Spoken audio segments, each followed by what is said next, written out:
ಮುಡಾ ಅಕ್ರಮ ತಪ್ಪಿಸೋಕ್ಕೋಗಿ ಅಂದರೆ ರಕ್ಷಣೆ ಮಾಡೋದಕ್ಕೆ ಮುಂದಾಗಿದ್ರು ಅಂತ ಬೈರತಿ ಸುರೇಶ್ ಅವರು ಮುಡಾ ಕಚೇರಿಗೆ ಹೋಗಿ ಹೆಲಿಕಾಪ್ಟರ್ನಲ್ಲಿ ದಾಖಲೆ ತಂದರು ಅಂತ ಏನು ಹೇಳ್ತಾ ಇದ್ರು. ಅದಕ್ಕೂ ಮುಂಚೆನೇ 144 ಫೈಲ್ಗಳನ್ನು ಮುಡಾ ಕಚೇರಿಯಿಂದ ಎತ್ಕೊಂಡು ಬಂದಿದ್ದಾರೆ ಆ ಅಧಿಕಾರಿ ಅನ್ನುವಂತಹ ಆರೋಪ ಲೋಕಾಯುಕ್ತ ಸರ್ಚ್ ವಾರೆಂಟಲ್ಲಿ ಬಯಲಾಗಿದೆ ಸರ್.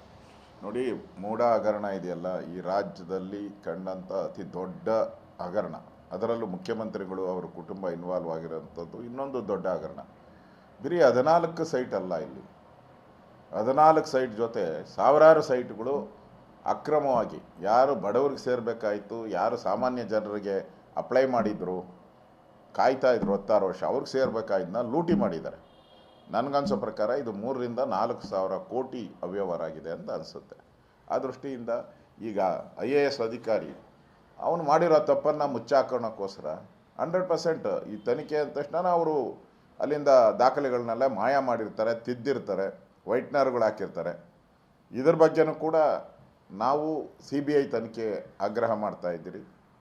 CBI ತನಿಖೆ ಆದರೆ ಮಾತ್ರ ಇನ್ನಷ್ಟು ಮೂಡಾದ ಹಗರಣಗಳು ಹೊರಗಡೆ ಬರುತ್ತೆ. ಅದಕ್ಕಿಂತ ಹೆಚ್ಚಾಗಿ ಯಾರು ಸಾಮಾನ್ಯ ಜನ ಸೈಟ್ಗಳಿಗೆ ಅಪ್ಲೈ ಮಾಡಿ ಕಾಯ್ತಾ ಇದ್ರು 16 ವರ್ಷ, ಅವರಿಗೆ ಒಂದು ನ್ಯಾಯ ಕೊಟ್ಟಂಗಾಗುತ್ತೆ.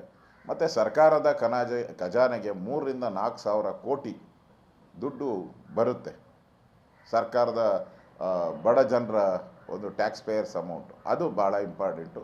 ಅದಕ್ಕೆ ಈ ಫೈಲು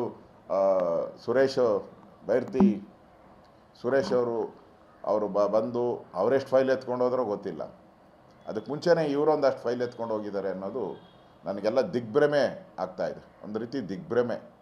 ಏನಪ್ಪ ಈ ರೀತಿ ಅಧಿಕಾರಿಗಳು IAS ಅಧಿಕಾರಿಗಳೇ ಫೈಲ್ಗಳನ್ನು ಕದಿಯೋಂಥ ಸ್ಥಿತಿಗೆ ಬಂದುಬಿಟ್ರೆ ನಮ್ಮ ಸರ್ಕಾರ ಎಲ್ಲಿಗೆ ನಿಲ್ಲುತ್ತೆ?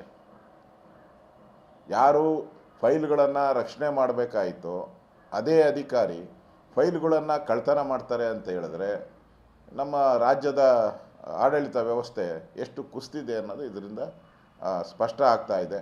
ಅದರಿಂದ CBI ತನಿಖೆ ಒಂದೇ ಇದಕ್ಕೆ ಪರಿಹಾರ ಅಂತ ನಾನು ಆಗ್ರಹ ಮಾಡ್ತಾಯಿದ್ದೀನಿ.